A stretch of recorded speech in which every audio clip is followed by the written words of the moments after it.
आज हम अध्याय 4 का द्विघात सूत्र देख रहे हैं।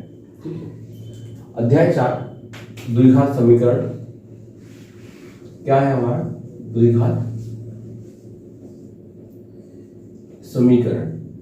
इसमें हमने 3 विधियां पढ़ी थी। कितनी? 3। पहली गुणनखंड, ठीक, दूसरी पूर्ण वर्ग विधि और तीसरी द्विघात सूत्र विधि। पूर्ण वर्ग विधि को इस बार सिलेबस से हटा दिया गया है, तो हम पहली हमने गुणनखंड विधि पढ़ी है और दूसरी हम पढ़ने जा रहे हैं कौन सी? द्विघात सूत्र विधि। ठीक है, कौन सी पढ़ने जा रहे हैं? द्विघात सूत्र विधि। ये विधि सबसे ज्यादा सरल विधि है। ठीक है, इसको हम श्रीधराचार्य सूत्र भी कहते हैं। क्या कहते हैं? श्रीधराचार्य सूत्र। ये सूत्र है x बराबर minus b plus minus under root b square minus 4ac बटे में 2 है। क्या है? बटे में 2 है। इस सूत्र के माध्यम से हम किसी भी द्विघात समीकरण के मूल यानी जो भी चर दिया गया उसके मान निकालते हैं। ठीक है, इसमें यहां पर प्लस माइनस लगा है, मतलब एक बार हम प्लस लेते हैं और एक बार माइनस लेते हैं, इससे हमें 2 मान प्राप्त होते हैं। कितने मान प्राप्त होते हैं? 2 मान। ठीक है, साथ में इस द्विघात सूत्र विधि से हम एक नई चीज देखने जा रहे हैं आज, मूलों की प्रकृति। क्या देखने जा रहे हैं? मूलों की प्रकृति। अभी तक हमने क्या सुना था कि दिए गए समीकरण के कितने मूल होंगे। ठीक, यही पढ़ा था। लेकिन आज हम पढ़ने जा रहे हैं कि मूलों की प्रकृति कैसी होगी। मूलों की प्रकृति कैसी होगी ये हम देखने जा रहे हैं। अब मूलों की प्रकृति का मतलब क्या हुआ? तो हम किसी भी द्विघात समीकरण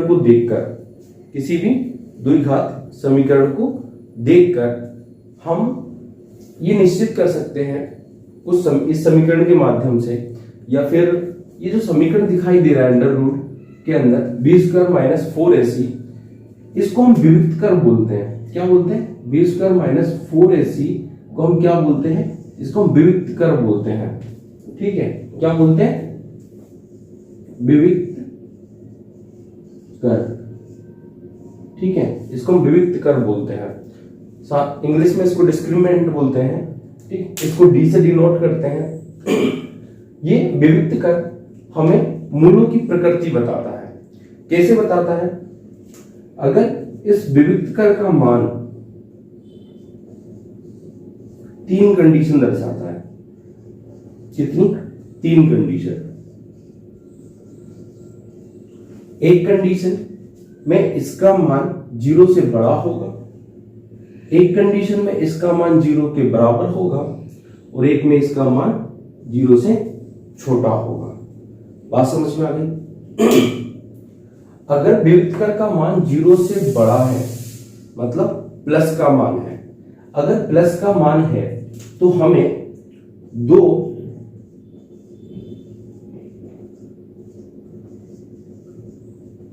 भिन्न भिन्न क्या मिलेंगे? मूल मिलेंगे। क्या मिलेंगे? 2 भिन्न भिन्न वास्तविक मूल मिलेंगे। ठीक है, 2 भिन्न भिन्न वास्तविक मूल मिलेंगे। ठीक, कोई दिक्कत? कब मिलेंगे? 2 भिन्न भिन्न वास्तविक मूल कब मिलेंगे?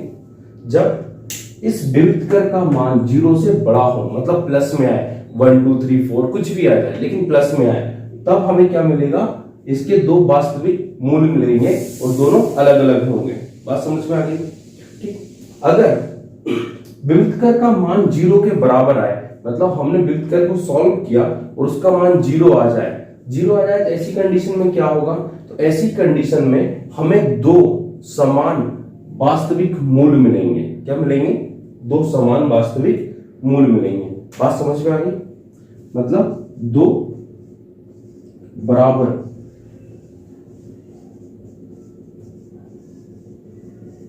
वास्तविक मूल प्राप्त होंगे। ठीक है, बात समझ में आ गई? कोई दिक्कत तो नहीं है? ठीक, अगर इस विविक्त कर का मान 0 से छोटा हो, मतलब इस विविध कर का मान अगर माइनस में हो, ठीक है, कैसा हो, माइनस में हो, तो क्या होगा, तो हमें कोई भी वास्तविक मूल्य प्राप्त नहीं होंगे। बात समझ में आ गई? क्या होगा, कोई भी वास्तविक मूल्य नहीं होंगे। ठीक है, ये बात समझ में आई या नहीं? ठीक है, तो ये हो गया, समझ में आ गया है नहीं? आगे चलो, तो इसको हम थोड़ा सा सिस्टमेटिक लिख लेते हैं सभी। ठीक, समझ में तो आ गया ना? चलो मैं इसको साफ कर रहा हूं, थोड़ा सा सिस्टमेटिक लिख देना।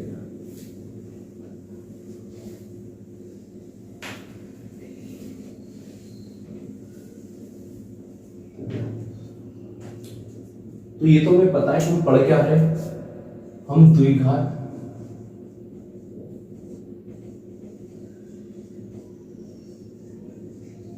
सूत्र विधि पढ़ रहे हैं। ठीक है, इसी को क्या बोला जाता है, इसी को श्रीधराचार्य सूत्र कहा जाता है। ठीक है, श्रीधराचार्य सूत्र कहा जाता है। ठीक, इसके अंदर हम क्या देखने वाले हैं, हम मूलों की प्रकृति देखने वाले हैं, मूलों की प्रकृति देखने वाले हैं। ठीक, ये मेन टॉपिक है हमारा, मूलों की प्रकृति। तो हम द्विघात समीकरण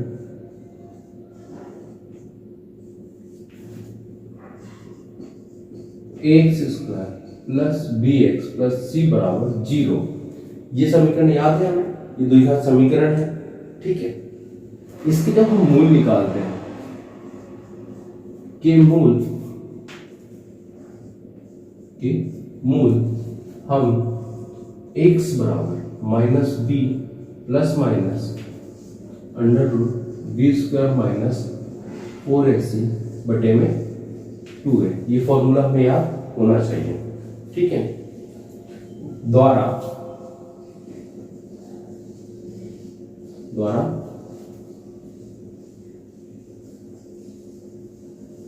व्यक्त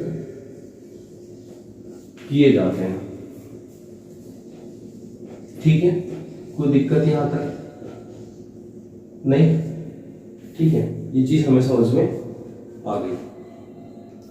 अब इस समीकरण के अंदर, इस सूत्र के अंदर, ठीक है, इस सूत्र के अंदर हमें ये जो पॉइंट दिखाई दे रहा है, ये जो रूट के अंदर जो वैल्यू दिखाई दे रही है, कि क्या लिखा हुआ है रूट के अंदर, रूट के अंदर लिखा हुआ है b square minus 4ac, b square minus 4ac, ये कहाँ लिखा हुआ है, रूट के अंदर लिखा हुआ है। ठीक है, इसको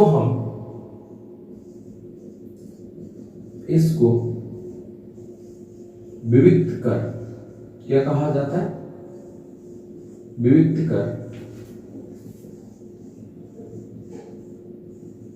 कहा जाता है।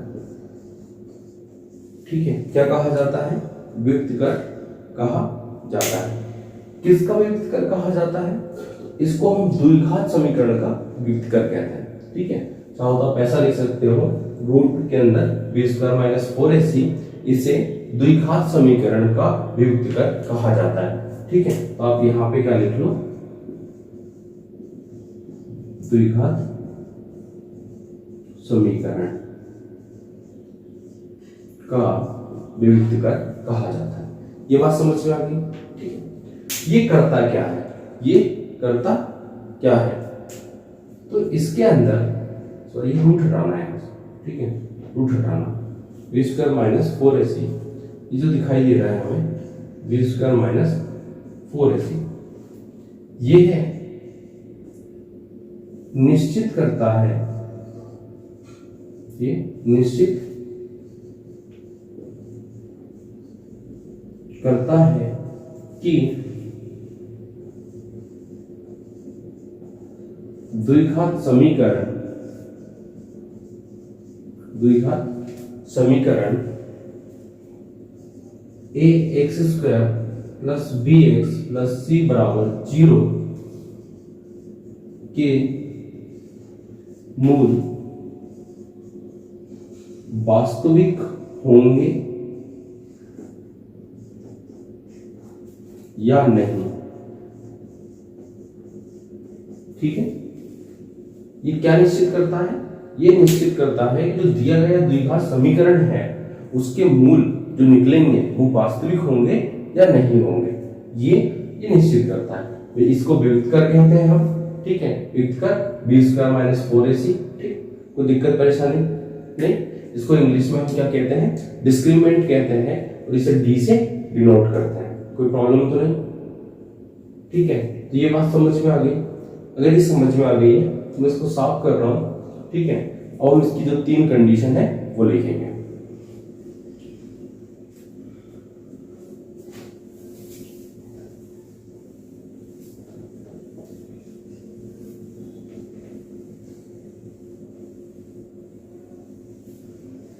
ठीक है, तो लास्ट में लिख रहे हैं हम, अतः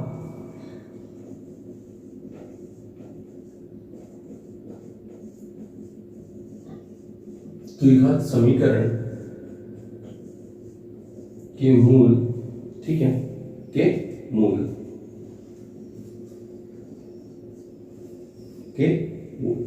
कितनी कंडीशन बताई है मैंने? 3 कंडीशन। कितनी? 3 कंडीशन। ठीक है, पहली कंडीशन, दूसरी और तीसरी। विभक्त करके हम बात कर रहे हैं b² minus 4ac, b² minus 4ac और b² माइनस 4ac। ठीक है, पहली कंडीशन, अगर विभक्त का मान 0 से बड़ा हो, क्या हो? 0 से बड़ा हो। दूसरा 0 के बराबर हो, और तीसरा 0 से छोटा हो। बात समझ में आ गई? विभक्त की 3 कंडीशन है, तीनों 0 से संबंधित है। ठीक है, अगर विभक्त का मान 0 से बड़ा हो तो क्या होगा, अगर 0 के बराबर है तो क्या होगा, और 0 से अगर छोटा है तो क्या होगा। तो हमें पता होना चाहिए कि जब विभक्त का मान 0 से बड़ा हो, मतलब 0 से बड़ा मतलब प्लस में मान आना चाहिए, 1 2 3 4 5 जो भी आ जाए। ठीक है, प्लस में आना चाहिए। और ऐसी कंडीशन में इसके 2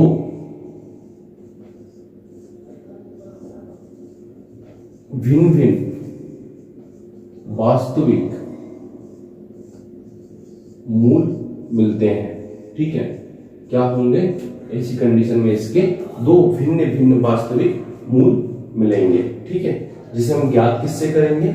जिसे हम ज्ञात करेंगे इस x वाले फॉर्मूले से, minus b plus minus under root के अंदर b² माइनस 4ac, ठीक है, बटे के अंदर 2a। ठीक, कोई दिक्कत नहीं। इसके द्वारा हम x के दोनों मान यानी वास्तविक जो मूल है हमारे, दोनों ज्ञात कर लेंगे। 2 भिन्न भिन्न कैसे मिलेंगे? तो हम जैसे यहाँ पर ये मान दिख रहा है, दे रहा है, सूत्र दिखाई दे रहा है, इस सूत्र के अंदर एक बार हम प्लस लेते हैं और एक बार हम माइनस लेते हैं, तो प्लस वाले के साथ वैल्यू अलग आती है और माइनस वाले के साथ वैल्यू अलग आती है। ठीक है, कोई दिक्कत नहीं। ठीक, अगर इसका मान क्या हो, विभक्त का मान 0 के बराबर हो, अगर 0 के बराबर हो तो क्या होगा, तो इसके 2 कितने मान तो 2 ही आएंगे, परंतु कैसे आएंगे? वो बराबर आएंगे। ठीक है, 2 बराबर वास्तविक मूल होंगे। ठीक है, बात समझ में आई? क्या होगा कि अगर विभक्त का मान 0 आ जाए, मतलब 0 के बराबर तो 0 ही होगा। ठीक है, अगर विभक्त का मान 0 आ जाए तो ऐसी कंडीशन में हमें 2 बराबर मान मिलेंगे जो कि वास्तविक मूल होंगे। ठीक है, कोई दिक्कत तो नहीं। ठीक, 2 बराबर वास्तविक मूल मिलेंगे। अच्छा, इनको हम ज्ञात कैसे करेंगे? तो ज्ञात तो इसी फॉर्मूले से करते हैं। ठीक है, लेकिन जब विभक्त का मान 0 हो गया, ये वाला, ठीक है, क्या हो गया 0, तो रूट भी 0 ही आएगा, 0 का तो कुछ मतलब ही नहीं है। और जब माइनस b के साथ प्लस 0 करो या माइनस 0 करो, माइनस b तो माइनस b रहना है, 0 से कोई फर्क नहीं पड़ेगा। इसलिए हम इसको डायरेक्ट इसका एक फॉर्मूला बना लेते हैं। क्या कि इसका एक फॉर्मूला बन जाता है माइनस b/2 है। ठीक है, बाकी सबको हटा दिया क्योंकि 0 के साथ वो हट गया। तो इसके दोनों मान हम किससे निकाल लेते हैं, इससे निकाल लेते हैं, ठीक है, क्योंकि दोनों बराबर हैं इसलिए दोनों का फॉर्मूला सेम होगा। बात समझ में आ गई, कोई दिक्कत तो नहीं है, ठीक है। अब हम तीसरी कंडीशन की बात कर रहे हैं, इसकी तीसरी कंडीशन की, अगर व्युत्कर का मान 0 से क्या हो, छोटा हो, मतलब माइनस में हो, ऋणात्मक मान आए। अगर ऋणात्मक मान आएगा तो क्या होगा, तो इसका कोई भी, ठीक है, क्या कोई भी वास्तविक मान नहीं होगा, कोई भी वास्तविक मूल नहीं होंगे, ठीक है। बात समझ में आई, क्या होगा, ऐसी कंडीशन में कोई भी वास्तविक मूल नहीं होंगे, ठीक है। तो ये बात हम समझ गए अच्छे से, कोई दिक्कत तो नहीं, ठीक है। तो हमें पता है कि अगर विविध कर, ये एक ऑब्जेक्टिव का क्वेश्चन है, ठीक है, ध्यान रखिएगा, ये 1 नंबर का ऑब्जेक्टिव आता है, अक्सर हमसे पूछा जाता है कि किस कंडीशन में कौन से मूल होंगे, ठीक है, या फिर जोड़ी में दे दिया जाए या फिर खालिस्तान में दे दिया जाए, तो हमें ये क्वेश्चन मिलता है। तो सबसे पहले याद रखना है क्या, जो सबसे ज्यादा इंपॉर्टेंट है कि अगर व्युत्कर का मान क्या हो, 0 के बराबर हो, तो क्या होगा, दो वास्तविक मूल मिलेंगे, लेकिन कैसे मिलेंगे, दोनों बराबर मिलेंगे, ठीक है। और अगर व्युत्कर का मान 0 से बड़ा हो तो क्या, दो वास्तविक मूल मिलेंगे और दोनों अलग अलग मिलेंगे, ठीक है। और अगर व्युत्कर का मान 0 से छोटा हो तो क्या होगा, कोई वास्तविक मूल नहीं मिलेंगे, ठीक है, कोई दिक्कत तो नहीं, ठीक। तो इसको नोट करो।